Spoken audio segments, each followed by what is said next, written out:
The alarm goes off at 3:12 a.m. Not 3:10, not 3:15, 3:12. Because if I hit snooze, the whole route feels it.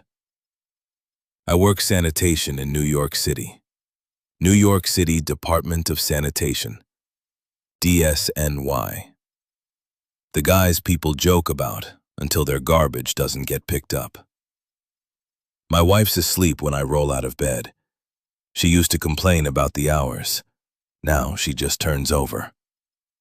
We've been married long enough to know that arguing at 3 in the morning is like fighting in a hurricane. Nobody wins, and you still get soaked. I pour coffee into a thermos that's older than my youngest kid, pull on the heavy boots, reflective jacket. It's winter now. That means the wind off the East River slices through you like you owe it money. The city puts out about 12,000 tons of residential garbage a day. 12,000. That's what we move. Every day. Rain, snow, heat wave, doesn't matter. The city eats, and we haul away the evidence. I clock in at the garage in Queens. The truck smells like diesel and yesterday. My partner, Vinny, is already there. He's got bad knees and a loud mouth. 20 years on the job will do that. People think we just drive around. They don't see the lifting, the twisting, the rhythm. Grab, toss, step, repeat. Hundreds of times a shift. We start before the sky even thinks about getting light. Black bags piled high on the curb, some tied neat, some leaking secrets. You learn a lot about people from their garbage. Organic groceries in clear compost bags. Someone trying to feel better about their footprint. Cheap beer cans and lottery tickets. Someone chasing something that never hits. Amazon boxes everywhere. This city lives off deliveries and denial. The pay's good, I won't lie. After probation, with overtime, you can clear serious money. 6 figures if you work the hours. That's the part nobody expects. They see garbage man and think minimum wage. They don't realize it's a civil service job with benefits, pension, union protection. You earn it with your spine. First stop, a narrow street in Brooklyn. Cars parked too tight. We squeeze the truck in like threading a needle with gloves on. People complain when we block traffic.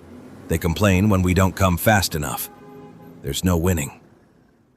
The hydraulic arm groans. Bags slam into the hopper.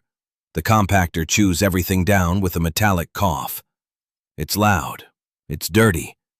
It's weirdly satisfying. You get used to the smell. Not immune, just used to it. Summer is worse. July in New York turns every trash bag into a science experiment. Vinny tells me about his kid wanting to go to private school. Tuition numbers that sound like ransom notes. I nod. My daughter wants braces. My son wants a gaming console. My wife wants a vacation we'll probably never take. By 7 a.m., the city wakes up and starts judging us. Suits stepping around puddles, earbuds in. Some won't look at us. Some say thanks. Kids love the truck, though. They wave like we're astronauts. That part never gets old. We hit a building where someone didn't separate recycling right. Again. Pizza boxes soaked in grease mixed with cardboard. Bottles tossed in black bags. We tag it. People hate that. But the rules are the rules. The city recycles thousands of tons a week. If you mix it wrong, it all goes to waste. There's danger in this job nobody thinks about. Sharp glass slicing through thin plastic. Needles. Rats that don't scare easy. Trucks backing up in tight corners. Every year somebody gets hurt. Sometimes worse. We finish the route and head to the transfer station. Mountains of trash rise under a steel roof.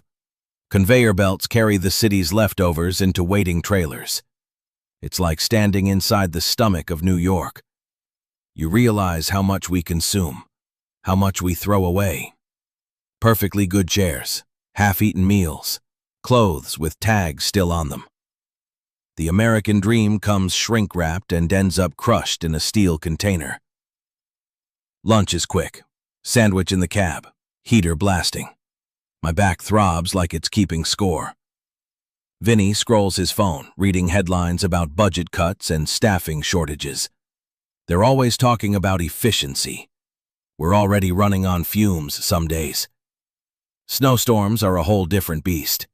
Then we're not just sanitation, we're plow drivers. 12-hour shifts clearing streets so ambulances and buses can move. People complain about the noise at 4 a.m. They don't complain when the roads are clear by 7. Around 1 p.m. we wrap the route, head back to the garage, dump what's left, wash down the truck. Paperwork. Clock out. The smell clings to you. Doesn't matter how much soap you use. My wife says she can tell the kind of day I had by how long I shower. Sometimes she asks why I don't try for a promotion. Supervisor. Desk work.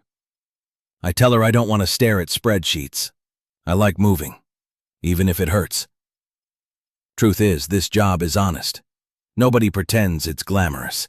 Nobody thinks you're saving lives. But if we stopped for 3 days, the city would choke on itself. I get home mid-afternoon. Neighborhood kids just getting out of school. I'm already done with a full shift. That part feels good. Sunlight when most people are trapped in offices.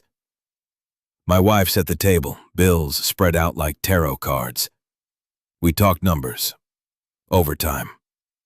Maybe I'll grab an extra snow shift next week. That's how we survive here. A little more hours, a little less sleep.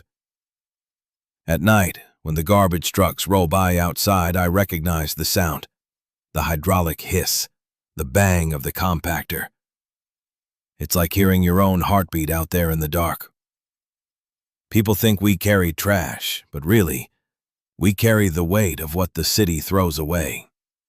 Its habits, its excess, its secrets tied up in black plastic bags. Tomorrow, at 3:12 a.m., the alarm will go off again. And I'll get up. Because New York never stops producing garbage. And somebody's got to move it.